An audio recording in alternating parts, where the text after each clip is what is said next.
Pagi itu, matahari baru saja menembus tipisnya kabut di sebuah kecamatan kecil di Jawa Tengah.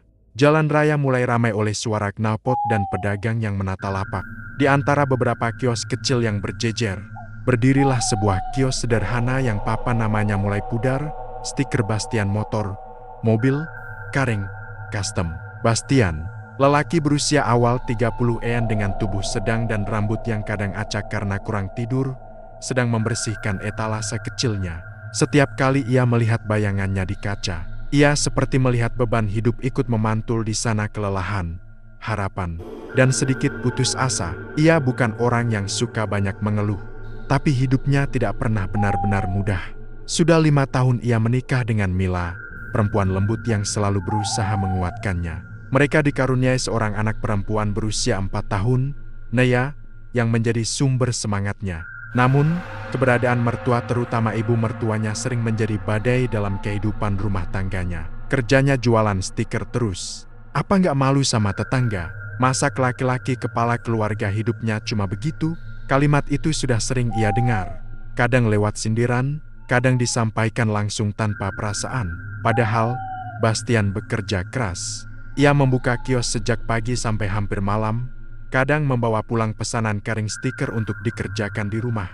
Tapi bagaimanapun ia berusaha, tetap saja hasilnya tidak seberapa. Apalagi beberapa bulan terakhir, penjual stiker online semakin banyak, membuat penjualan di kios fisiknya menurun drastis. Pagi itu, setelah selesai menata lapak, Bastian duduk bersandar sambil membuka termos kecil yang berisi teh hangat buatan Mila. Aromanya harum, tapi hatinya tetap terasa berat. Ia membuka catatan kecil di ponselnya, sewa kios, belum lunas tagihan listrik, menumpuk uang sekolah PAUD Nea, jatuh tempo minggu depan. Bastian menarik napas panjang. Ya Allah, sampai kapan begini? Gumamnya pelan. Saat ia sedang melamun, suara motor berhenti tepat di depan kiosnya. Seorang pemuda turun, melihat-lihat etalase, lalu bertanya, "Mas, bisa bikin stiker kareng ukuran segini?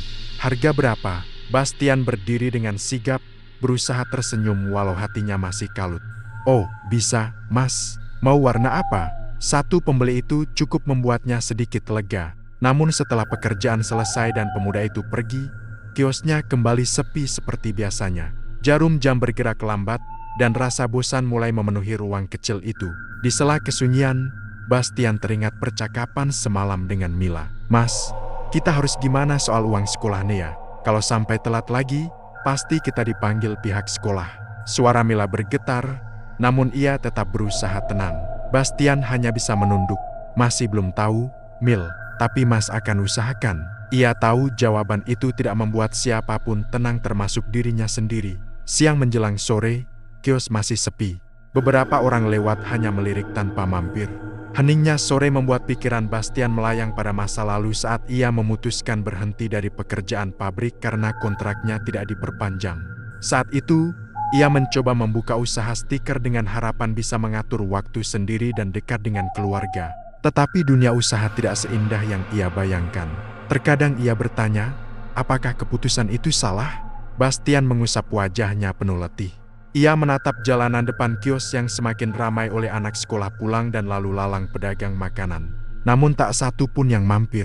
Saat itulah, sebuah mobil tua berwarna gelap berhenti tidak jauh dari kiosnya. Dari dalam mobil keluar seorang pria berusia sekitar 50-an, mengenakan kemeja lusuh namun rapi. Wajahnya teduh, tapi ada sesuatu di sorot matanya yang sulit ditafsirkan, seperti seseorang yang tahu banyak, lebih dari yang terlihat. Pria itu melangkah mendekati kios. "Mas jual stiker ya?" Suaranya rendah namun jelas. "Iya, Pak, ada yang bisa dibantu?" Bastian berdiri dengan sopan. Pria itu melihat-lihat beberapa contoh desain, lalu tersenyum tipis. "Usahanya sepi, Mas?" Pertanyaan itu membuat Bastian sedikit terkejut. Ia tertawa kecil menutupi rasa malu. "Iya, Pak, namanya usaha kecil. Kadang ramah, kadang sepi." Pria itu mengangguk pelan. "Saya hanya mampir sebentar, tapi saya melihat Mas ini orang baik yang lagi butuh bantuan." Bastian terdiam. Ada hawa aneh yang membuat bulu kuduknya berdiri, tapi rasa penasarannya lebih besar. "Apa maksudnya, Pak?" Pria itu menatapnya tajam namun tidak mengintimidasi. "Kadang Usaha manusia perlu sedikit dorongan agar rezekinya lancar. Ada cara cepat, tapi tentu, semuanya ada syaratnya. Bastian menelan ludah. Ia bukan orang yang percaya hal aneh-aneh, tapi kondisi hidupnya sudah cukup berat sampai ia tidak bisa langsung menolak. Cara cepat bagaimana, Pak? Pria itu tersenyum samar. Nanti kalau Mas sudah siap, kita ngobrol. Saya sering lewat sini, Mas pikirkan dulu. Ia lalu berjalan kembali menuju mobilnya, meninggalkan Bastian dengan 1000 tanda tanya. Sore itu, angin berhembus lebih dingin dari biasanya. Untuk pertama kalinya sejak lama, Bastian merasa bahwa hidupnya akan berubah entah menjadi lebih baik atau justru lebih buruk. Ia tidak tahu, tapi hatinya bergetar oleh sesuatu yang belum pernah ia rasakan sebelumnya. Perjalanan Bastian baru saja dimulai, dan tanpa ia sadari, pintu menuju jalan yang lebih gelap telah terbuka sedikit. Menunggu ia melangkah masuk. Sejak pertemuannya dengan pria misterius itu, pikiran Bastian terasa tidak tenang. Setiap pagi ia membuka kios, suara pria itu seolah masih menggema di kepalanya. Ada cara cepat. Kalau Mas siap. Kalimat sederhana itu seperti menancap di dadanya, membangun rasa penasaran sekaligus ketakutan. 3 hari berlalu tanpa hal berarti. Kiosnya tetap sepi. Kadang 1-2 pembeli datang, tapi itu tidak cukup menutup kebutuhan harian. Malam hari, saat menatap Mila dan Nea yang tertidur pulas, ia diliputi rasa bersalah. Bagaimana ia bisa menjadi suami dan ayah yang baik bila kebutuhan dasar saja sulit ia penuhi? Suatu sore, saat matahari mulai turun dan kios nyaris tidak ada pengunjung, Bastian iseng membuka dompetnya. Isi dompet itu hanya beberapa lembar uang receh, kartu EKTP, dan struk belanja lama yang sudah kusam. Ia menatapnya lama, merasa seolah dompet itu adalah simbol kegagalannya. Tiba-tiba suara seseorang memecah lamunannya. Kayaknya makin sepi ya, Mas. Bastian langsung menoleh. Pria yang sama berkemeja lusuh, mata tajam namun tenang kembali berdiri di depan kiosnya. Seolah ia muncul dari udara. Loh, Pak yang kemarin. Bastian cepat berdiri. Pria itu tersenyum. Iya, saya lewat lagi. Kelihatannya Mas masih kepikiran omongan saya. Bastian mengangguk pelan. Iya, Pak, tapi saya belum paham. Apa maksud Bapak cara cepat itu? Pria itu memandang sekeliling. Kita ngobrol di dalam kios bisa, biar nggak banyak yang dengar. Bastian sempat ragu, tapi akhirnya mengangguk dan mempersilahkan pria itu duduk di kursi plastik kecil. Angin sore masuk melalui pintu kios yang setengah terbuka, membuat suasana terasa lebih hening dari biasanya. Mas Bastian, pria itu memulai. Saya sudah lama memperhatikan orang-orang yang usahanya mandek. Sebagian bisa bangkit dengan kerja keras, tapi sebagian lain butuh sedikit bantuan dari alam yang tidak terlihat. Bastian menelan ludah. Maksudnya, pelaris. Pak, pria itu mengangguk pelan, seolah sedang memilih kata. Iya, tapi ini bukan pelaris sembarangan. Ini untuk orang baik yang benar-benar terdesak. Syaratnya tidak berat, tapi Mas harus yakin. Bastian menunduk. Apa ada jaminannya, Pak? Maksud saya, kalau saya pakai pelaris itu, usaha saya benar-benar bisa maju. Pria itu tersenyum, tapi tidak sepenuhnya menenangkan. Kalau Mas siap, kios ini tidak akan pernah sepi lagi. Jawaban itu seperti petir yang menyambar hati Bastian. Ia teringat Nea yang butuh uang sekolah, Mila yang diam-diam menahan tangis karena kebutuhan rumah tidak tercukupi, serta mertua yang selalu merendahkannya. Semua rasa sakit itu datang bersamaan. Mas, hidup itu pilihan. Kalau ingin maju, kadang kita harus ambil langkah yang tidak semua orang berani lakukan. Pria itu melanjutkan. Hening berlangsung beberapa detik sebelum Bastian akhirnya bertanya. Syaratnya apa, Pak? Pria itu menghela napas panjang, seakan hendak memulai sesuatu yang besar. Pertama, Mas harus simpan niat baik. Kedua, ada ritual kecil yang harus Mas lakukan tengah malam nanti. Tidak rumit, saya akan beri petunjuknya. Ketiga, setelah usaha Mas ramai, Mas harus rajin bersedekah. Itu sebagai penyeimbang. Bastian mengernyit. Tidak ada syarat aneh-aneh lainnya. Pak, pria itu menggeleng. Tidak, semua kembali ke niat. Pelaris itu hanya pembuka jalan. Meski begitu, naluri Bastian belum sepenuhnya tenang. Ada bagian dari dirinya yang merasa langkah ini berbahaya. Namun, rasa takut itu tertutup perlahan oleh tekanan hidup yang semakin menghimpit. Pak, kenapa membantu saya? Pertanyaan itu meluncur begitu saja. Pria itu tersenyum samar. Karena saya melihat Mas berbeda. Banyak orang serakah minta pelaris demi kekayaan. Tapi Mas, cuma ingin keluarga nyaman. Orang seperti Mas lebih mudah dibantu. Bastian merasakan dadanya hangat. Untuk pertama kalinya dalam waktu lama, seseorang berkata bahwa ia layak dibantu.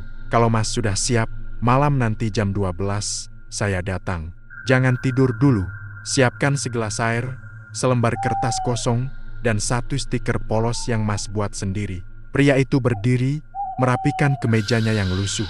Dan satu lagi, jangan cerita pada siapapun, termasuk istri Mas. Setelah mengatakan itu, pria tersebut berjalan pergi, meninggalkan Bastian yang masih membeku di tempat. Sepanjang sore dan malam, Bastian gelisah. Mila melihatnya mondar-mandir, namun ia memilih tidak bertanya terlalu jauh. Mas capek ya? Tanyanya lembut. Iya, Mil, lagi banyak pikiran, jawab Bastian sambil tersenyum hambar. Setelah makan malam, Bastian membantu Nia tidur, lalu duduk diam di ruang tamu. Jam dinding bergerak lambat, membuat waktu terasa lebih panjang dari biasanya. Setiap kali ia melihat jam, ia semakin cemas. Antara berharap pria itu tidak datang, dan berharap ia benar-benar muncul. Pukul 11:30 malam, Mila sudah tertidur. Rumah sunyi, hanya terdengar kipas angin yang berputar. Bastian duduk dengan gelisah, menyiapkan hal-hal yang diminta, air putih dalam gelas, selembar kertas kosong, dan stiker polos buatan sendiri. Menjelang tengah malam, suara ketukan pelan terdengar di pintu depan. Tok, tok, Bastian tersentak, jantungnya berdetak kencang. Tok, tok, tok. Ia berdiri perlahan, membuka pintu tanpa menyalakan lampu teras. Dan benar pria itu berdiri di sana, wajahnya tetap sama. Namun malam membuat sosoknya tampak lebih misterius. Mas siap? Tanyanya lirih. Bastian mengangguk, meski tangannya sedikit bergetar. Baik, kita mulai, kata pria itu. Ia masuk dengan langkah sangat tenang, seperti sudah hafal setiap sudut rumah Bastian. Mereka duduk di lantai ruang tamu, berhadapan. Ambil napas panjang, Mas, buang semua ragu. Ini bukan hal jahat, kecuali kalau Mas niatkan demikian. Pria itu kemudian mulai memandu Bastian melakukan sesuatu yang tidak pernah ia bayangkan sebelumnya, semacam doa, bacaan tertentu, dan gerakan sederhana yang membuat ruangan terasa lebih hening dari sebelumnya. Hawa dingin perlahan memenuhi ruangan. Lampu yang semula terang menjadi sedikit redup. Tak ada suara apapun selain napas mereka berdua. Pegang stikernya, tutup mata, perintah pria itu. Bastian menurut. Sebutkan namamu dalam hati.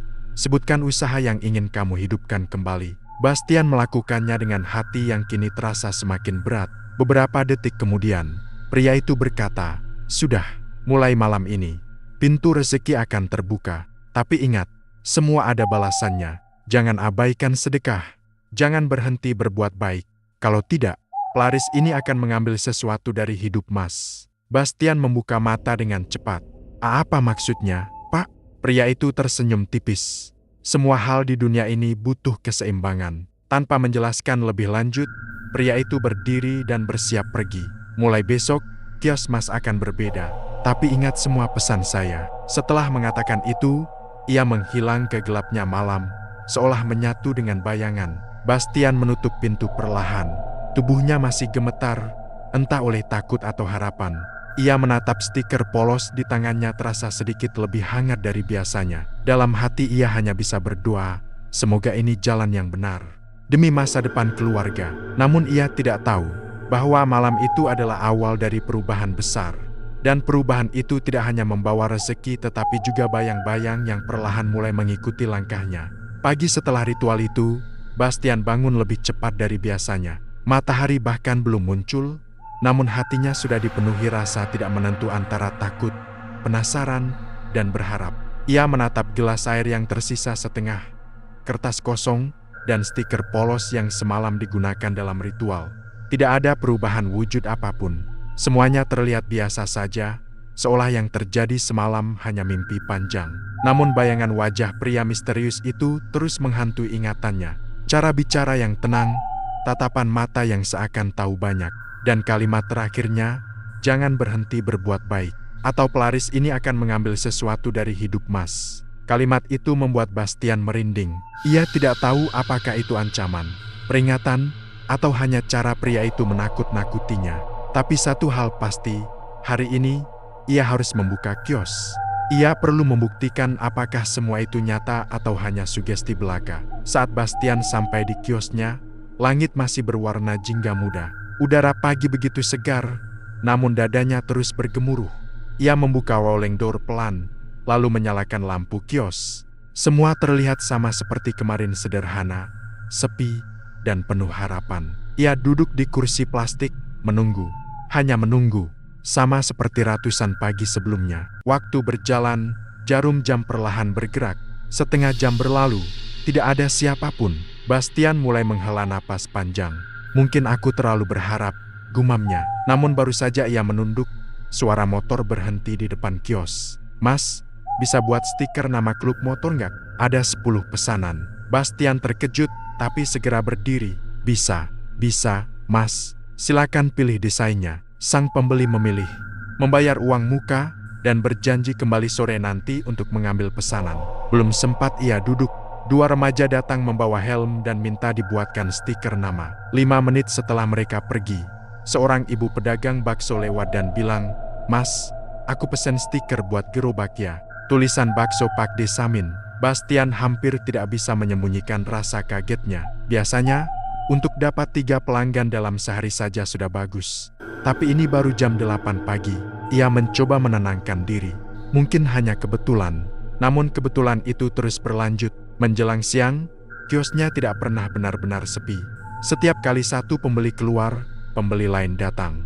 Ada yang memesan kering, ada yang beli stiker instan, ada pula yang minta desain custom. Bahkan pemilik bengkel motor kecil di ujung gang mampir dan berkata, "Mas, nanti sore saya kirim daftar kebutuhan stiker untuk bengkel. Kita buat kerja sama ya." Kerjasama, kata yang selama ini hanya mimpi bagi Bastian. Ia bekerja tanpa henti. Tangannya pegal, matanya perih, tapi hatinya seperti dipenuhi energi baru. Entah dari mana. Ketika jam makan siang tiba, ia bahkan belum sempat menyentuh bekalnya. Kiosnya penuh sesak. Orang-orang yang biasanya tidak pernah lewat pun tiba-tiba datang seakan dipanggil oleh sesuatu yang tak terlihat. Saat suasana mulai reda, Bastian akhirnya duduk dan membuka bekal buatan Mila. Nasi, telur balado, dan tumis kacang panjang. Baru suapan pertama, suara seseorang membuatnya terkejut.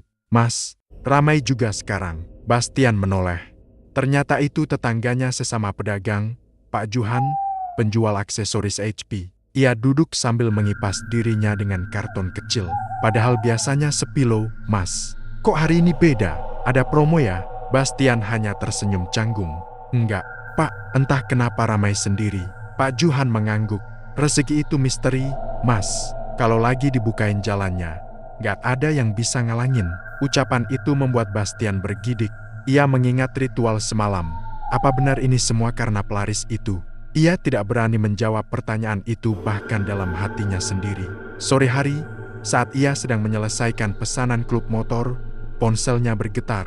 Mila mengirim pesan, "Mas, ibu datang. Katanya mau cek kondisinya ya. Tapi tadi ibu nanya, uang sekolah gimana?" Pesan itu membuat dada Bastian sesak. Ia tahu benar nada di balik pertanyaan itu, merendahkan, menilai, menganggapnya tidak mampu. Namun sebelum isi kepala Bastian kembali dipenuhi rasa rendah diri, sesuatu mengejutkannya. Dalam kotak uang kecil di laci meja, ia melihat tumpukan uang receh dan lembaran yang menggunung hasil penjualan hari ini. Jumlahnya lebih banyak dari total pendapatannya dalam seminggu terakhir. Ia menghela napas lega. "Akhirnya aku bisa bayar uang sekolah Nea." Tapi rasa lega itu hanya berlangsung sebentar. Di tengah keramaian sore, seorang ibu-ibu yang membeli stiker tiba-tiba berbisik, "Mas, maaf ya, tadi waktu saya masuk kios, saya kok ngerasa dingin, kayak ada yang ngikut." Bastian langsung berhenti. "Apa maksudnya, Bu?" Ibu itu tersenyum canggung.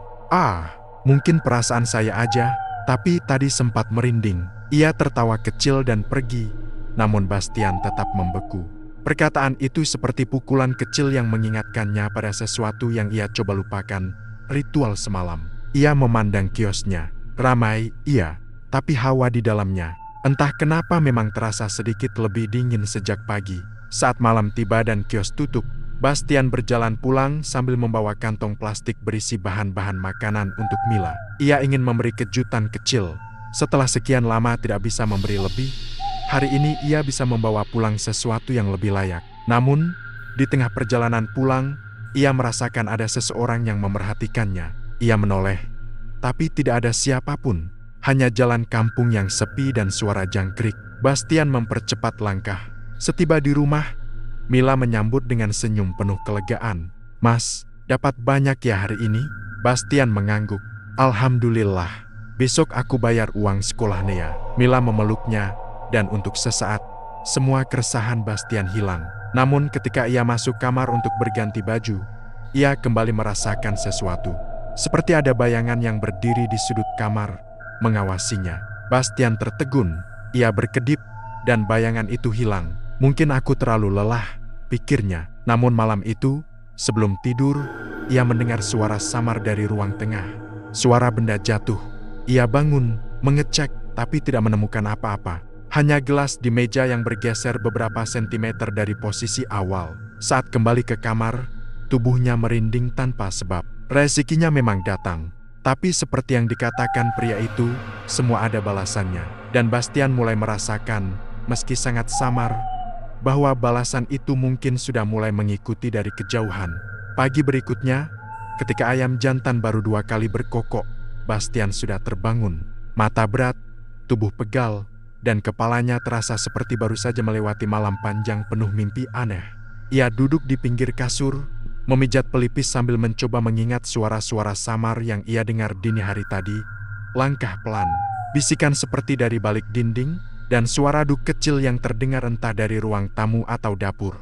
Namun setiap kali ia mencoba mengingat, bayangan itu terasa makin kabur. Mila masih tertidur memeluk Nea. Bastian tersenyum melihat keduanya. Ada perasaan hangat mengalir, perasaan yang mengingatkannya kenapa ia rela melakukan apapun kemarin malam. Demi mereka berdua, ia ingin menjadi lebih dari sekadar kepala keluarga yang terus diremehkan. Ia mandi, bersiap, lalu berangkat membuka kios lebih awal dari biasanya. Saat membuka rolling door, udara pagi terasa lembab dan sunyi.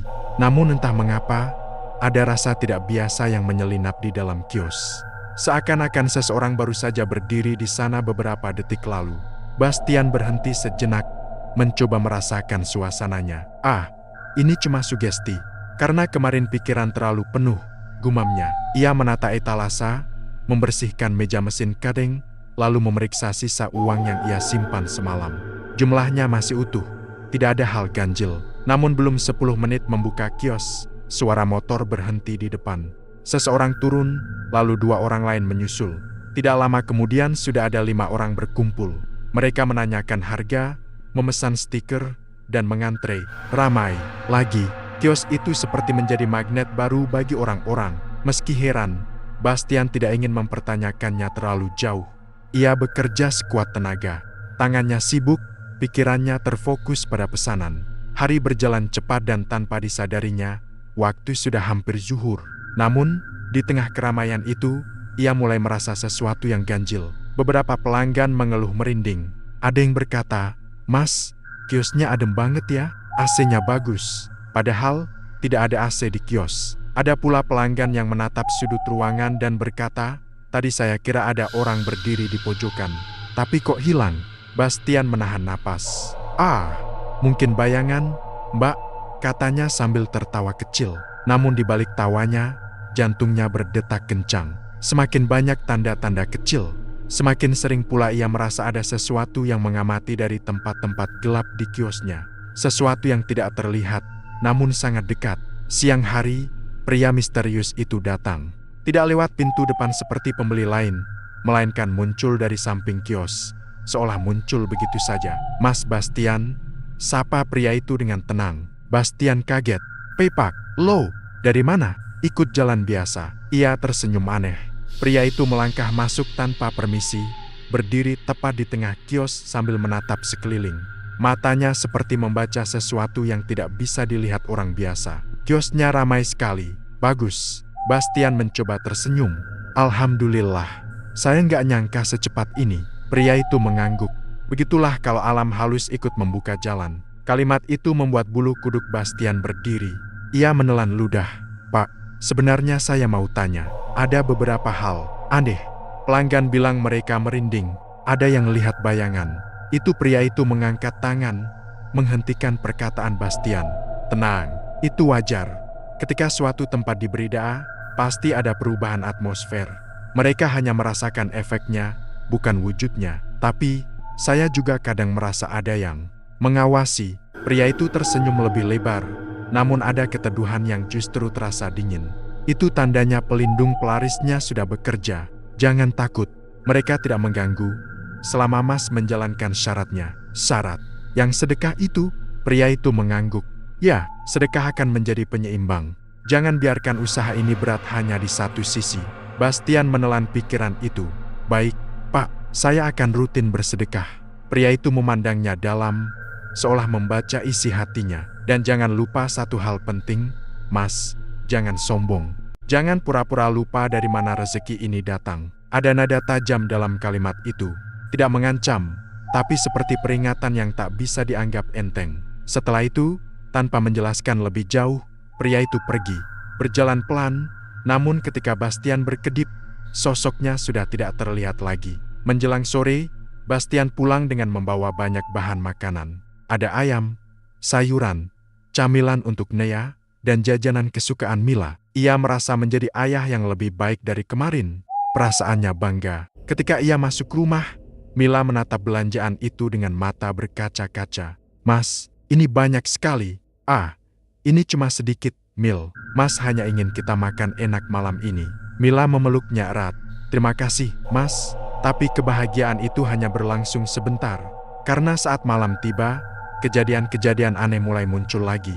Sekitar jam 9 malam, ketika Mila sedang mencuci piring, tiba-tiba piring di rak atas bergetar sendiri. Bukan jatuh, tapi bergerak sedikit seperti ada hembusan angin kuat meski tidak ada jendela yang terbuka. Mas, ini piringnya, seru Mila dari dapur. Bastian bergegas ke sana. Piringnya masih utuh, tapi posisinya berubah. Mungkin karena getaran motor lewat, kata Bastian cepat, berusaha menenangkan. Namun dalam hati ia tahu, itu bukan karena motor. Saat menghampiri kamar Nea, ia melihat anaknya tertidur pulas. Tetapi yang membuatnya gemetar adalah rambut Nea seperti baru saja dibelai seseorang.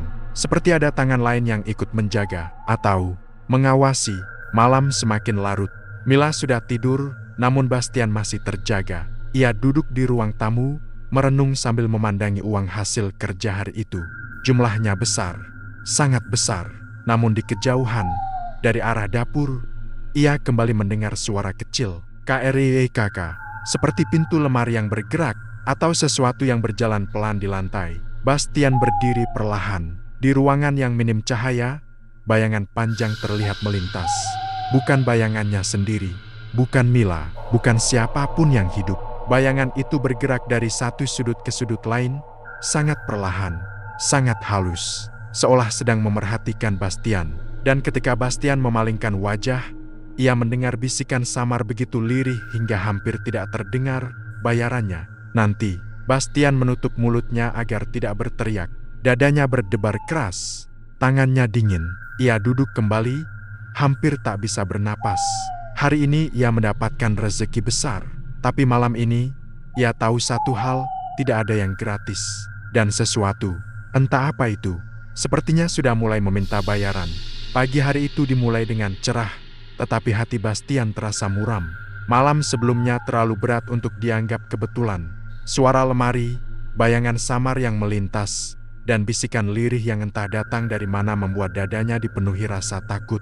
Namun, ia tidak bisa menceritakan apapun pada Mila. Mila pasti akan panik, dan ia tidak ingin membuat istrinya takut di rumah sendiri. Ia hanya bisa menenangkan diri dengan satu kalimat, ini semua demi keluarga, demi masa depan Nea. Beberapa saat kemudian, Mila keluar dari kamar sambil menggendong Nea yang masih mengucek mata. Aroma wangi kopi yang diseduh Mila mengisi ruang tamu. Mas bangun pagi sekali, kata Mila sambil tersenyum. Bastian membalas dengan senyum tipis.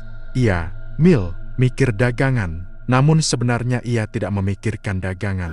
Ia memikirkan suara dan bayangan malam itu. Setelah sarapan, Bastian berpamitan untuk ke kios. Ia mencium kening Mila dan Nea, lalu berjalan keluar dengan membawa tas dan secuil ketakutan di dada yang sulit dijelaskan. Sesampainya di kios, suasana tampak biasa. Jalanan masih sepi, beberapa warung baru membuka pintu, dan pedagang sayur lewat sambil mengayuh sepeda. Namun begitu Bastian membuka woleng door, hawa dingin kembali menyergapnya. Padahal udara pagi cukup hangat. Mulai lagi, gumam Bastian dalam hati. Ia menyalakan lampu. Cahaya di kios tampak normal, tidak berkedip. Mesin kering stiker juga masih dalam kondisi baik. Seharusnya tidak ada alasan untuk gelisah. Tetapi perasaan itu tetap ada perasaan bahwa kiosnya sudah tidak lagi menjadi tempat yang sepenuhnya miliknya. Ia mengatur napas. Kerja saja dulu, jangan pikir macam-macam. 1 jam berlalu, lalu kiosnya kembali ramai seperti hari-hari sebelumnya. Pembeli datang bertubi-tubi, entah dari mana. Dan semua seperti sudah tahu kios Bastian meskipun mereka tidak pernah lewat sebelumnya. Ada bapak-bapak pekerja pabrik, anak sekolah, pemilik bengkel. Bahkan seorang pemuda yang datang membawa motor sport dan meminta desain stiker khusus yang cukup mahal. Mas lagi naik daun ya? Di grup banyak yang ngomongin kios ini, kata si pemuda sambil menunggu pekerjaannya selesai. Bastian mengangguk. Alhamdulillah, Mas. Rezeki. Pemuda itu tertawa kecil. Rezeki kalau datang lagi banyak, jangan lupa bagi-bagi ya. Kalimat itu membuat Bastian teringat sesuatu, sedekah untuk penyeimbang. Ia memejamkan mata sejenak, meresapi pesan pria misterius itu. Tidak boleh lupa sedekah, bisiknya. Saat siang tiba, Bastian memutuskan untuk menyisihkan sebagian pendapatannya. Ia pergi ke masjid terdekat dan memasukkan sejumlah uang ke kotak amal. Ia bahkan menambah sedikit, berharap setiap syarat yang harus ia jalankan dapat menjaga keluarganya dari hal-hal buruk. Setelah selesai, ia kembali ke kios. Namun ketika ia hampir masuk, ia mendadak merinding. Seorang nenek tua berdiri sekitar 2 meter dari kiosnya, menatap ke arahnya. Wajahnya keriput, matanya sayu, tapi sorotnya tajam. Mas, suara nenek itu serak. Ramai ya dagangannya sekarang. Bastian mengangguk sopan. Iya, Nek, mau buat stiker. Nenek itu menggeleng pelan. Nek cuma lewat, namun nenek itu tidak kunjung pergi. Ia terus menatap sudut ruangan dalam kios. Tatapannya bukan ke Bastian, bukan ke etalase, tapi ke pojokan kios yang selama ini sering membuat Bastian merinding. Nek, Bastian mendekat. Ada apa? Nenek itu menelan napas panjang. Mas hati-hati ya, kalau dunia ini dibantu yang bukan manusia, selalu ada harga. Jantung Bastian berdetak cepat. Nek maksudnya, namun sebelum ia selesai, nenek itu berbalik dan berjalan pergi tanpa kata-kata tambahan. Langkahnya pelan, seperti terseret angin. Bastian ingin menyusul, ingin menanyakan lebih banyak, tapi tubuhnya seolah terpaku. Sejak kapan nenek itu tahu? Kenapa menatap sudut itu? Apa dia bisa melihat sesuatu yang tidak bisa dilihatnya? Sore harinya, kios tetap ramai. Namun entah kenapa, beberapa pelanggan mengeluh hal yang sama. Mas, kok udara di sini dingin banget ya? Kayak ruangan kulkas, kata seorang remaja. Mas, tadi saya lihat kayak ada tangan ngetuk kaca etalase, tapi nggak ada orang, kata pelanggan lain. Bastian mencoba tertawa untuk menutupi rasa takutnya. Mungkin pantulan bayangan, namun kepada dirinya sendiri, ia tidak bisa membohongi apapun. Ada sesuatu di kios itu, sesuatu yang bukan miliknya, dan semakin banyak rezeki datang, semakin sering hal-hal itu muncul. Malam hari, ketika ia kembali ke rumah, Mila terlihat sedang mengganti baju Nea. Di atas meja makan sudah tersedia sayur sop dan tempe goreng. Suasana rumah hangat seperti biasa. Namun saat mereka makan, Mila berkata, Mas, tadi siang ibu datang lagi. Bastian berhenti mengunyah. Ngapain lagi? Tanya-tanya soal pendapatan Mas. Katanya heran kok tiba-tiba bisa ngasih belanja banyak. Bastian menghela napas berat. Ah, ibu nggak percaya kalau Mas lagi dapat rezeki. Mila menggigit bibir. Ibu bilang, rezeki itu harus jelas asalnya. Jangan sampai dapat dari jalan yang aneh. Mas, apa Mas lakukan sesuatu? Pertanyaan itu membuat jantung Bastian seperti ditarik ke bawah. Mila menatapnya, matanya jujur dan penuh kekhawatiran. Apa maksudmu, Mil? Bastian mencoba tenang. Entahlah, cuma firasat. Ibu juga bilang dia mimpi buruk semalam. Katanya melihat sesuatu gelap mendekati rumah. Mungkin cuma mimpi, tapi ibu jadi curiga. Bastian menunduk. Ia menggenggam sendok erat-erat. Tidak ada apa-apa, Mil. Sumpah. Mila mengangguk, mencoba percaya. Tapi wajahnya tetap menyimpan tanya. Malam itu, ketika Bastian hendak tidur, ia kembali mendengar suara samar dari dapur. KREK, KREK, seperti lemari kayu tua yang dibuka perlahan. Namun dapur mereka tidak punya lemari kayu.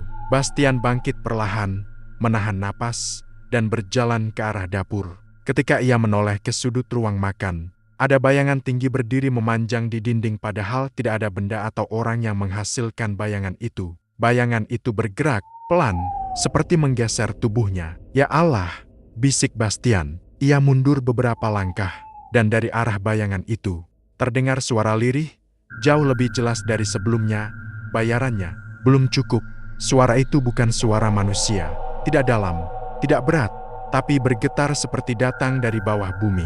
Bastian hampir jatuh saking takutnya. Dadanya sesak, tengkuknya dingin, dan dalam hati ia sadar, ramainya kios bukanlah berkah semata. Setiap rupiah yang masuk, ada bayang-bayang yang juga ikut mendekat, dan bayang-bayang itu sepertinya belum puas. Malam itu Bastian hampir tidak bisa tidur. Setiap kali ia memejamkan mata, suara lirih yang ia dengar dari arah dapur kembali menggema di kepalanya. Bayarannya belum cukup. Ia berkeringat dingin meski udara malam di rumahnya hangat. Di sampingnya, Mila dan Nea tidur pulas, tidak menyadari betapa kacaunya pikiran kepala keluarga mereka. Bastian menatap langit-langit yang gelap, mencoba menenangkan diri. Namun rasa takut itu terus menggerogoti dadanya. Ia tahu, apapun yang ia lakukan beberapa waktu lalu dengan pria misterius itu, apapun pelaris yang ia terima bukanlah sesuatu yang datang tanpa konsekuensi. Dan sekarang, konsekuensi itu mulai menagih. Keesokan paginya, Bastian bangun hanya setelah mendengar suara panci yang beradu di dapur. Ia terlonjak bangun, mengira suara itu berasal dari sesuatu yang tidak terlihat. Namun ternyata hanya Mila yang sedang menyiapkan sarapan. "Mas, kamu kelihatan capek banget," kata Mila sambil meletakkan teh hangat di meja. "Semalam kamu gelisah terus." Bastian mengusap wajahnya. "Iya, Mil, mimpiku jelek." Mila duduk di depannya, memegang tangannya. "Kalau Mas capek kerja, bilang. Kita bisa pelan-pelan. Kita nggak harus kayak mendadak." Kalimat itu membuat jantung Bastian mencelos. Kayak mendadak. Tiba-tiba, kata itu terasa seperti pisau. "Toko lagi ramai aja, Mil." Ia memaksakan senyum. Mila menatapnya lama, seolah ingin memaksa Bastian jujur. Namun ia tidak melanjutkan desakan itu.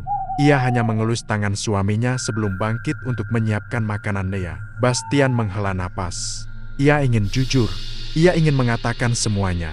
Tapi bagaimana caranya? Bagaimana ia menjelaskan bahwa ia meminta bantuan sesuatu yang bukan manusia, dan bahwa rumah mereka kini diganggu sesuatu yang tidak seharusnya hadir? Akhirnya ia hanya diam, dan diam itu menjadi beban yang semakin berat. Sesampainya di kios, hal tak wajar kembali terjadi. Lampu neon di dalam kios berkedip-kedip seperti kehabisan listrik, padahal toko-toko lain di sekitar tidak mengalami masalah. Mesin kering stiker menyala sendiri seolah ada orang yang menggerakkan tombolnya. Dan ketika Bastian memeriksa kamera CCTV, ia melihat bayangan hitam melintas cepat di bagian dalam toko padahal pintu masih terkunci rapat saat itu. Ia mematikan layar CCTV sambil menahan napas. "Ini sudah keterlaluan," gumamnya. Namun anehnya, pelanggan tetap datang banyak sekali hari itu. Bahkan lebih banyak daripada hari-hari sebelumnya. Seakan semua masalah teknis tidak berpengaruh sedikit pun. Seorang pelanggan bahkan berkata, "Mas, ini kios paling gampang dicari. Padahal saya nggak tahu lokasi pasti, tapi rasanya kayak dituntun kemari." Bastian tersenyum hambar. "Iya, Mas, mungkin rezeki sudah jalannya." Tapi hatinya berkata lain, dituntun oleh apa? Menjelang siang, seorang pemuda kurir paket masuk. Ia membawa paket untuk Bastian, tapi wajahnya kelihatan pucat sejak berdiri di depan kios. "Mas, sorenya tolong tanda tangan dulu," katanya, suaranya bergetar. Bastian menatapnya aneh. "Kenapa, Mas? Mukanya pucat banget." Kurir itu mengusap tengkuknya. "Saya tadi lihat, ada orang tinggi banget berdiri di belakang Mas waktu saya panggil dari depan kios. Saya kira Mas punya karyawan baru." Darah Bastian seakan berhenti mengalir. "Di belakang saya? Loh, sekarang kok hilang ya?" Barusan jelas banget berdirinya tinggi, hampir nyentuh plafon. Bastian langsung merinding hebat. Kurir itu buru-buru memberi paket lalu pergi terbirit-birit. Dalam hati, Bastian berteriak memanggil Tuhan. Bayangan itu kini terlihat oleh orang lain. Siang itu, ia memutuskan menutup kios lebih cepat. Ia tidak peduli meskipun masih ada pelanggan. Ia menurunkan rolling door dengan cepat, lalu duduk bersandar pada kursi sambil menekan wajahnya. Ini tidak bisa dibiarkan. Ia merogoh ponsel, mencari kontak orang yang ia temui dulu, pria yang memakaikan pelaris padanya. Namun nomor itu sudah tidak aktif. Ia mencoba membuka pesan lama. Tidak ada, menghilang, seperti tidak pernah ada. Kemana dia? Desis Bastian. Tidak ada jawaban. Akhirnya, ia memutuskan langkah terakhir yang bisa ia lakukan. Ia harus menemui nenek tua yang kemarin melihat sesuatu di kiosnya. Mungkin nenek itu tahu. Setelah bertanya ke beberapa warga sekitar, Bastian akhirnya menemukan rumah nenek itu, sebuah rumah kecil di ujung perkampungan, tua dan rapuh. Bastian mengetuk pintu perlahan. Assalamualaikum. Tidak ada jawaban. Ia mengetuk lagi. Baru setelah beberapa detik, pintu dibuka. Nenek itu muncul. Wajahnya sama seperti kemarin, keriput dan sayu. Tapi sorot matanya tajam seolah bisa menembus dada Bastian. Kamu datang juga, ujar nenek itu tenang. Masuklah. Bastian menelan ludah sebelum masuk. Ruangan itu sederhana, berbau dupa yang samar. Bukan dupa yang menusuk seperti ritual aneh, lebih seperti bau herbal tradisional.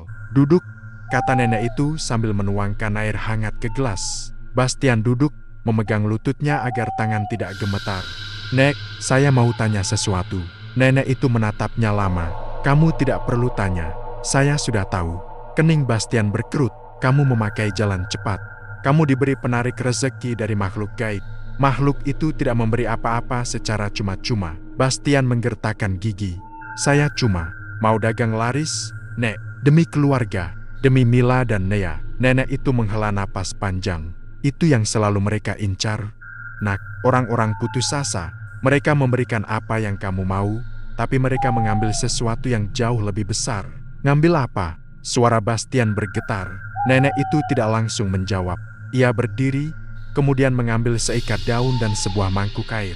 Setelah duduk kembali, ia menatap Bastian dengan tatapan yang sulit ditafsirkan. Kamu sadar tidak? Sejak kapan Nia sering rewel malam hari? Dada Bastian langsung sesak. Jangan bilang, mereka mengincar anak saya. Nenek itu mengangguk pelan. Makhluk pengikut itu membutuhkan bayaran. Dan semakin kamu laris, semakin besar bayaran yang harus dipenuhi. Anakmu adalah energi paling murni. Astagfirullah. Air mata Bastian jatuh tanpa ia sadari.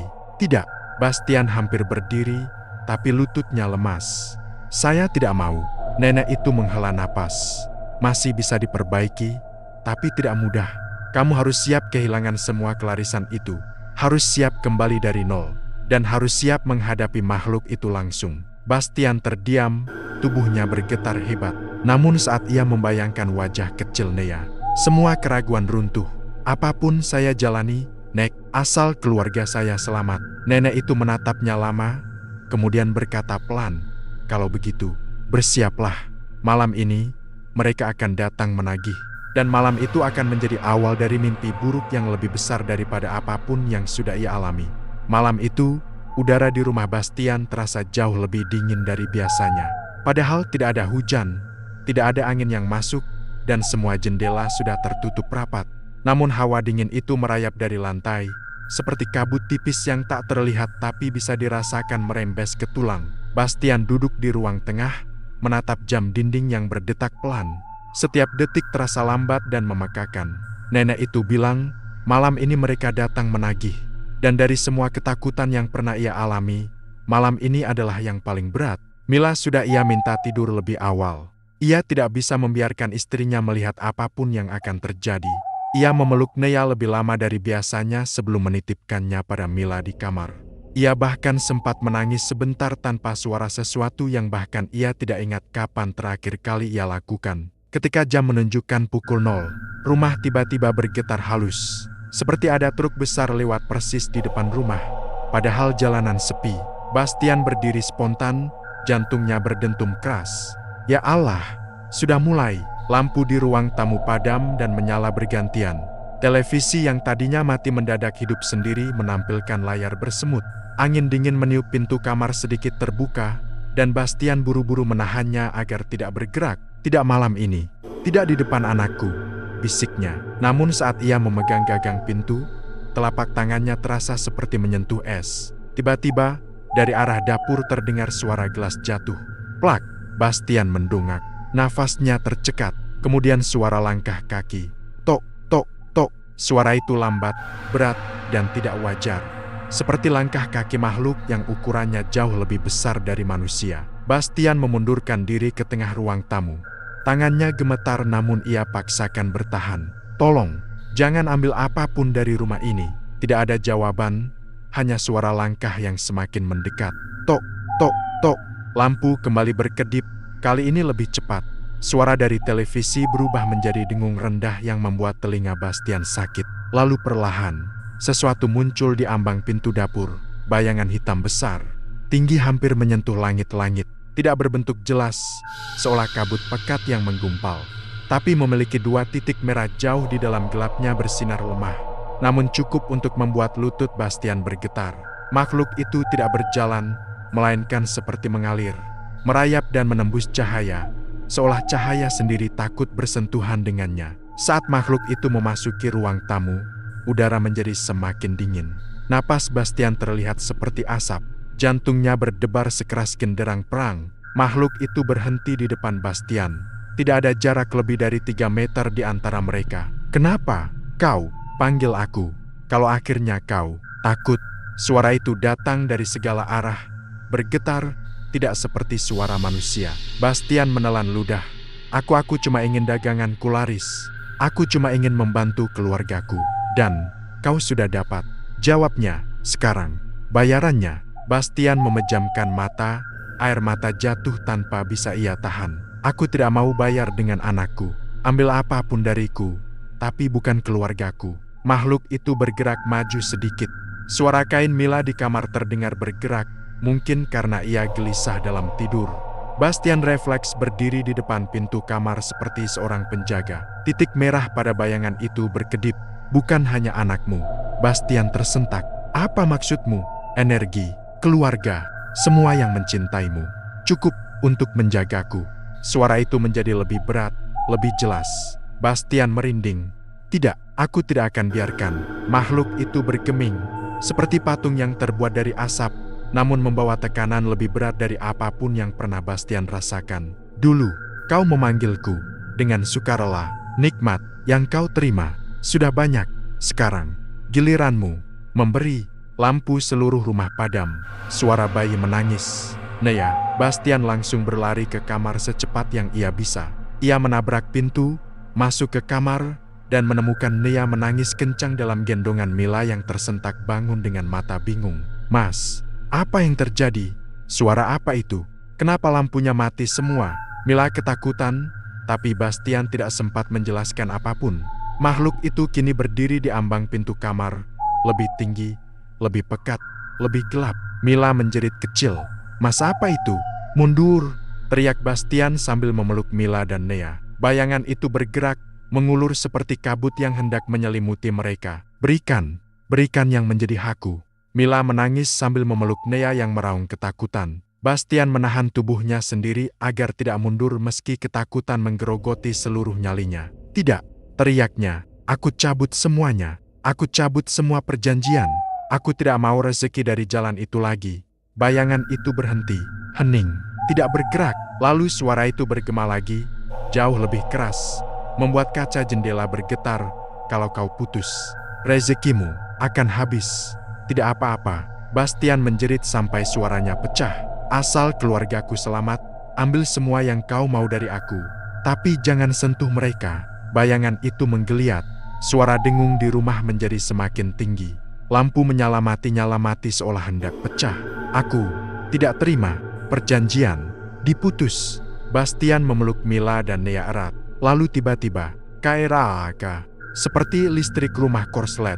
Kilatan cahaya menyambar, dan bayangan itu menghilang seketika, bukan pergi, tetapi seolah tercabut paksa dari tempatnya. Hening, rumah itu kembali sunyi, namun udara masih dingin, sangat dingin. Mila terisak, tubuhnya gemetar. Mas, apa itu tadi? Mas, jawab aku dong. Bastian memegang wajah istrinya. Maaf, Mil, maaf. Semua salahku.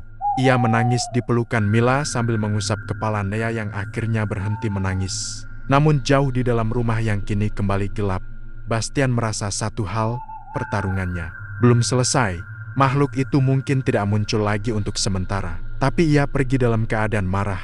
Dan sesuatu yang marah pasti akan kembali. Sejak kejadian malam itu, rumah Bastian terasa seperti dua dunia yang bertabrakan. Di satu sisi, rumah itu masih terlihat sama dengan cat dinding yang sedikit mengelupas, bau kayu dari lemari tua, dan suara kipas angin yang berputar pelan. Namun di sisi lain, ada suasana aneh yang mengendap di setiap sudut rumah. Seperti hawa dingin yang tertinggal setelah badai besar berlalu. Mila beberapa kali menanyakannya, tetapi Bastian hanya mengatakan bahwa itu hanyalah kejadian listrik korslet. Ia tidak tega menceritakan kebenarannya, bukan karena ia ingin menyembunyikan kesalahannya, tetapi karena ia tahu kebenaran itu terlalu menakutkan untuk Mila terima. Di dalam hatinya, Bastian merasa bersalah setiap kali melihat wajah kecil Nea. Anak itu masih sering terbangun di malam hari dan menangis tanpa sebab. Terkadang matanya menatap langit-langit seolah melihat sesuatu yang orang dewasa tidak bisa lihat. Hal-hal kecil ini membuat dada Bastian terasa sesak setiap kali teringat apa yang telah ia lakukan. Rezeki yang dulu datang seperti air bah kini perlahan mengering. Kios yang biasanya ramai, kini sepi seperti hari pertama ia buka. Mesin kadang stiker sering macet, dan beberapa pelanggan mengeluh hasilnya tidak seakurat dulu. Pada hari ketiga setelah kejadian itu, hanya 2 orang yang datang ke kiosnya. Pada hari kelima, tidak ada satupun pembeli. Dan pada hari ketujuh, kios itu hanya menjadi ruangan kosong yang hening, berdebu, dan dingin. Suatu sore, Bastian duduk termenung di dalam kios, memandangi etalase yang dulu ia banggakan. Stiker-stiker warna-warni yang awalnya terlihat hidup kini tampak kusam, seperti kehilangan cahaya. Ia memegang satu lembar stiker hologram buatan tangan, lalu tersenyum pahit. "Ini semua salahku," gumamnya. Ia teringat tatapan tajam nenek itu. Kata-kata yang mengingatkan bahwa memutus perjanjian sama saja dengan menantang makhluk yang memberi kelarisan. Makhluk itu pasti marah. Dan amarah makhluk bukan manusia tidak pernah main-main. Sambil duduk, ia teringat semua kejadian aneh. Bayangan, langkah kaki, suara lirih, hingga penampakan jelas yang bahkan dilihat kurir. Ketika ia menutup mata, suara malam itu kembali menggema di telinganya. "Kalau kau putus, rezekimu akan habis." Kalimat itu adalah ancaman. Sekarang ancaman itu nyata. Namun sesuatu di dalam dirinya juga berkata, "Kalau rezekimu habis tapi keluargamu selamat, apakah itu rugi?" Bastian menunduk, menahan air mata yang hampir jatuh. Untuk pertama kali, ia merasa tidak peduli jika harus mulai dari nol lagi atau bahkan minus sekalipun. Selama Nea dan Mila selamat, semua bisa diperbaiki. Tiba-tiba suara pintu rolling door diketuk dari luar. Tok, tok, tok. Bastian terkejut. Ia bergegas membuka pintu karena tidak pernah ada pelanggan akhir-akhir ini. Ketika pintu terbuka, ia melihat seorang laki-laki tua berdiri di depan kios. Rambutnya putih, tubuhnya agak bungkuk, dan tatapannya kosong. "Mas Bastian?" tanya pria itu dengan suara berat. "Iya, Pak, ada yang bisa saya bantu?" Pria itu melihat sekeliling kios. "Kios kamu lagi sepi ya?" Bastian mengangguk pasrah. "Iya, Pak, mungkin belum rezeki." Pria itu menghela napas dan memasukkan tangannya ke dalam tas kecil yang ia bawa. Ia mengeluarkan selembar kertas usang lalu menyerahkannya pada Bastian. "Kamu hati-hati, Mas. Ada sesuatu dari dunia lain yang ngikut kamu." Bastian langsung pucat. "Bapak siapa? Saya cuma orang lewat. Tapi saya bisa lihat sesuatu. Ada jejak hitam di belakang kamu." Jejak marah. Bastian memandang pria itu tanpa bisa bicara. Tangan dan lehernya merinding hebat. Pria itu menatapnya lama, lalu berkata pelan, "Kalau kamu merasa diburu, cepat cari perlindungan. Rumah kamu sudah tidak netral lagi." "Perlindungan? Maksudnya?" "Cari orang yang benar-benar paham. Bukan dukun sembarangan. Cari tempat yang bersih." Setelah itu, pria itu pergi begitu saja, tanpa berpamitan. Bastian berdiri membeku di depan kios. Ia menatap kertas usang yang diberikan pria asing itu. Di atasnya hanya ada satu kalimat pendek yang marah. Tidak pernah lupa. Bastian menelan ludah. Tangannya gemetar. Ia tahu, ini bukan kebetulan. Makhluk itu benar-benar tidak pergi. Ia hanya menunggu waktu. Dan mungkin, ia sedang mengintai. Malam harinya, ketika Bastian sampai rumah, ia melihat Mila sedang menjemur pakaian Nea di ruang tamu. Namun Mila tampak gelisah. "Mas, hari ini Nea tiba-tiba ketawa sendiri waktu lihat pojokan kamar. Merinding aku." Bastian langsung merinding. Pojokan yang mana? Mila menunjuk sudut dekat lemari baju. Nea nunjuk-nunjuk sambil ketawa. Padahal kosong. Terus tiba-tiba dia nangis keras banget. Darah Bastian serasa berhenti mengalir. Itu bukan apa-apa, Mil. Ia mencoba menenangkan Mila, tapi suaranya sendiri goyah. Mila memandangnya. Mas lagi nyembunyiin sesuatu dari aku, ya? Bastian terdiam, hening, sunyi. Dan untuk pertama kalinya, ia tidak punya jawaban. Malam semakin larut. Setelah Mila dan Nea tertidur, Bastian duduk sendirian di ruang tamu, memikirkan semua hal. Angin dari celah jendela berbisik pelan, membuat tirai berayun lembut. Ia memandangi langit-langit dan menunggu karena bagian terdalam dirinya tahu, makhluk itu tidak akan tinggal diam. Dan benar saja, sekitar pukul 2 pagi, suara langkah kaki terdengar lagi. Tok, tok, tok. Langkah itu berasal dari dapur. Kemudian suara napas berat, dalam, lambat, mengerikan. Udara di rumah mendadak membeku. Bastian berdiri, menelan ketakutan, dan berjalan perlahan ke arah sumber suara. Ia menggenggam tasbih kecil yang ia simpan di saku celana tasbih hadiah dari ayahnya dulu. Tangan yang memegangnya bergetar hebat. Namun ketika ia mencapai ambang dapur, ia berhenti, tidak berani melangkah. Napasnya tertahan. Di sudut dapur, ada bayangan besar menggantung di langit-langit seperti binatang besar yang menempel terbalik. Bayangan itu membuka sesuatu seperti mulut. Walau sulit disebut mulut karena bentuknya tidak wajar. Titik merahnya berdenyut, seperti jantung yang marah. Suara itu datang lagi. Aku belum selesai. Bastian tidak sadar tubuhnya mundur sendiri. Aku marah. Bayangan itu merambat turun dari langit-langit. Suara daging yang diseret terdengar samar, meski tubuh itu bukan daging. Semakin dekat, semakin besar. Karena kau memutus yang sudah jadi milikku. Bastian menutup wajah dengan kedua tangan. Ya Allah, lindungi keluarga saya. Dan saat ia membuka mata, makhluk itu sudah tepat di depannya sejauh 1 langkah. Titik merah itu bersinar terang, rumah itu bergetar, dan Bastian tahu satu hal, amarah makhluk itu belum mencapai puncaknya, dan sesuatu yang lebih besar sedang menuju keluarganya. Rumah itu bergetar seperti berada di tengah gempa bumi. Getarannya tidak keras, namun konstan cukup untuk membuat gelas di meja berderak pelan dan lampu gantung berayun tanpa arah. Bastian berdiri mematung, menahan napas di depan makhluk hitam yang kini berdiri hanya sejengkal darinya. Makhluk itu bukan lagi bayangan samar. Bentuknya lebih jelas, lebih solid, lebih mengancam. Tubuhnya tinggi menjulang, hampir mengenai plafon. Kulitnya bergelombang seperti asap pekat yang padat, dan 2 titik merah di wajahnya berdenyut seperti mata yang sedang marah. Nafasnya berhembus lambat namun kuat, membuat udara di ruangan berdesir dingin. Aku marah. Suara itu bergetar, seolah datang dari ribuan lubang kecil dan setiap lubang mengeluarkan dengusan yang berbeda. Bastian mencoba memundurkan kaki, tapi tubuhnya kaku, seperti ditahan oleh hawa dingin yang keluar dari makhluk itu. Setiap detik rasanya seperti jarum yang masuk pelan ke kuku jari. Kenapa kau putus perjanjian? Suara itu lebih dalam, lebih menusuk. Bastian menelan ludah. Karena keluarga saya, bukan bayarannya. Rezeki sebesar apapun tidak layak diganti dengan mereka. Makhluk itu menggeleng atau tepatnya, bagian atas tubuhnya bergoyang seperti kabut tebal. Kau sudah menikmati kelarisan. Kau makan dari hasilku. Kau hidup dari bantuanku.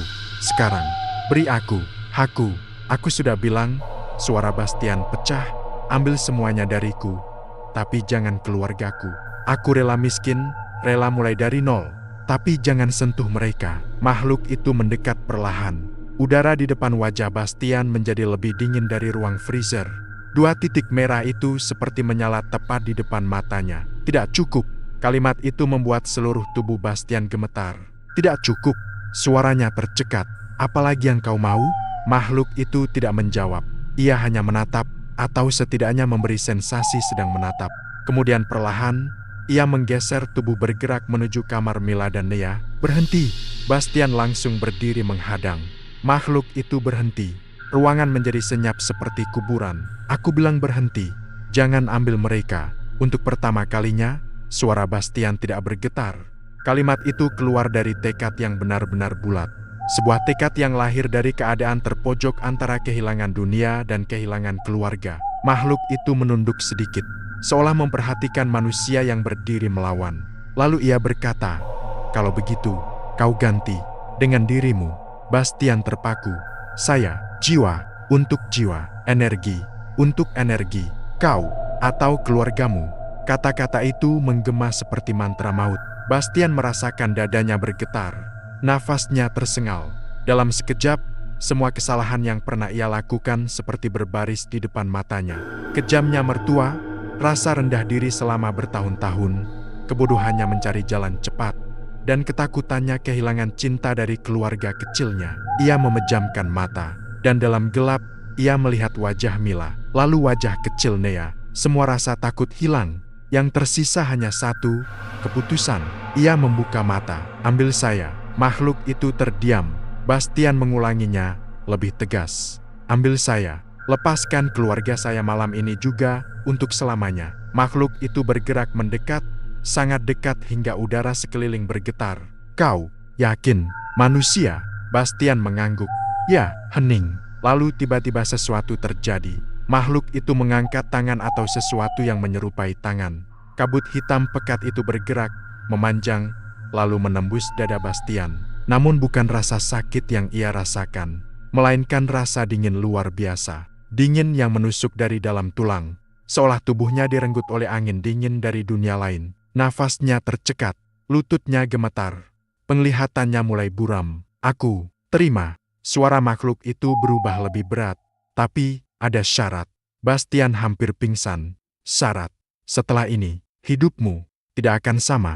Kau akan kehilangan kelarisan, dan mungkin lebih banyak lagi.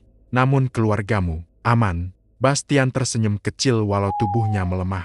"Asal mereka aman, apapun saya terima." Makhluk itu perlahan menarik kabut hitamnya keluar dari tubuh Bastian.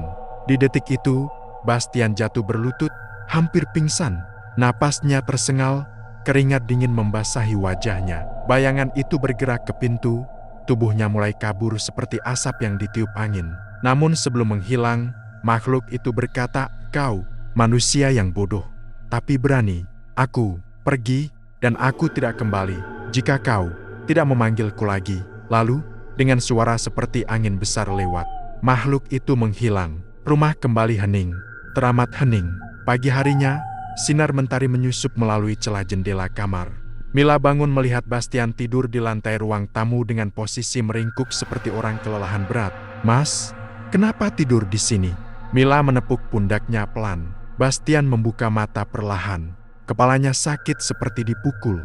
Namun ketika melihat Mila dan Nea yang sehat, aman, dan tersenyum, semua sakit itu menghilang. "Mas cuma kecapekan," jawabnya lirih. Mila memegang pipinya. "Jangan kerja terlalu keras, Mas. Kita bisa pelan-pelan." Bastian menatap istrinya lama, dan ia menangis pertama kalinya di hadapan Mila. Tanpa kata, Mila memeluknya. Hari-hari berikutnya, kios Bastian benar-benar sepi. Bahkan lebih sepi dari sebelum memakai pelaris. Orang-orang yang dulu berbondong-bondong datang kini seakan lupa tempat itu pernah ada. Bastian berusaha menjalani semuanya dengan tabah. Ia mulai membuat stiker manual dari sisa bahan, menjual sedikit demi sedikit. Ia bekerja pelan, namun jujur. Tidak ada lagi jalan cepat. Tidak ada lagi rasa ingin membuktikan apapun pada mertua. Tidak ada lagi godaan untuk mencari pesugihan atau pelaris. Yang ia punya kini hanyalah keluarga dan ketenangan. Suatu sore, ketika Bastian sedang menutup kios, seseorang lewat dan berhenti di depannya. Seorang bapak paruh baya membawa motor bebek. "Mas, bisa bikinin stiker nama buat motor saya yang rapi, ya?" Bastian tersenyum. Senyum tulus tanpa bayangan gelap di hatinya. "Bisa, Pak. Silakan masuk." Dan untuk pertama kalinya setelah sekian lama, ia mengerjakan pesanan tanpa rasa takut, tanpa suara-suara aneh, tanpa mata merah yang mengintai. Hanya dia, pekerjaannya, dan hidup yang perlahan membaik. Di rumah, Mila sering bercanda soal betapa sepinya kios sekarang. Namun setiap kali ia melihat Bastian memeluk Nea dengan senyum lega, ia tahu suaminya telah melewati sesuatu yang berat. Dan meski Bastian tidak pernah menceritakan semuanya, Mila bisa merasakan satu hal, Bastian kini jauh lebih hidup dibanding sebelumnya. Pada suatu malam, sebelum tidur, Bastian duduk di ruang tamu. Ia menatap sudut gelap yang dulu sering membuatnya takut. Tempat itu kini kosong, sunyi, damai. Ia tersenyum kecil. "Terima kasih. Sudah pergi," bisiknya. Lalu ia bangkit, mematikan lampu, dan masuk ke kamar untuk tidur bersama keluarganya. Dan sejak malam itu, tidak pernah ada lagi langkah kaki aneh, suara lirih, atau bayangan tinggi yang mengintai. Bastian telah membayar semuanya. Ia telah menebusnya dengan nyali, air mata, dan harga diri. Dan akhirnya, kehidupannya kembali miliknya sendiri.